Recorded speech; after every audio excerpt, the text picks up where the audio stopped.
بلوچستان کے شہر تربت میں کمشنر مکران شبیر احمد مینگل کی زیر صدارت ڈویژنل جائزہ کمیٹی کا اجلاس منعقد ہوا۔ I G F C south major general Kamal Anwar Chaudhry اور major general G O C 44 division Inayat Hussain نے خصوصی طور پر شرکت کی۔ اس موقع پر deputy commissioner Kech major retired Bashir Ahmed Barech, deputy commissioner Gwadar captain retired Jameel Ahmed Baloch, deputy commissioner Panjgur Abdul Razzaq Sasoli بھی موجود تھے۔ اجلاس میں گوادر میں صاف پانی کی فراہمی اور پانی کی تقسیم کا نظام درست کرنے،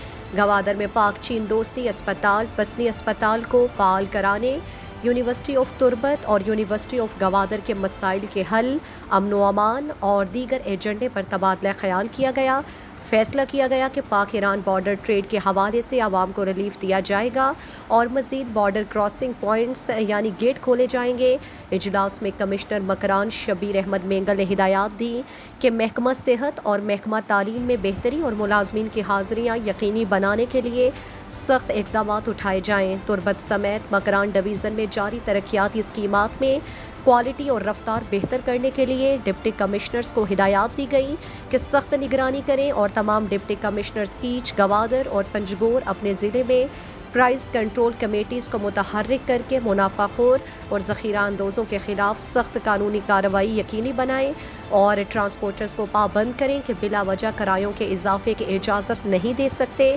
اجلاس میں S E B and R Faiz Baloch, divisional director محکمہ تعلیم عبدالغفور دشتی، پرنسپل عطا شاد، ڈگری کالج تربت واحد بخش، ڈویژنل ڈائریکٹر محکمہ صحت میر یوسف اور director P N D Khalid Hussain, director development local government Shah Zahoor Ahmed, registrar Turbat university Gangozar Baloch اور اس کے علاوہ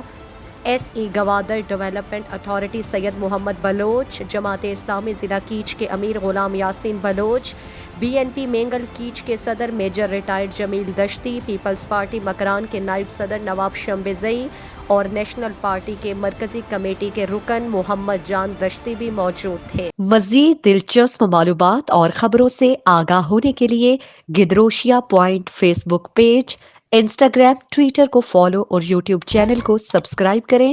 بیل آئیکن بٹن دبانا نہ بھولیں تاکہ مکران سمیت بلوچستان کی خبروں سے جڑے رہیں۔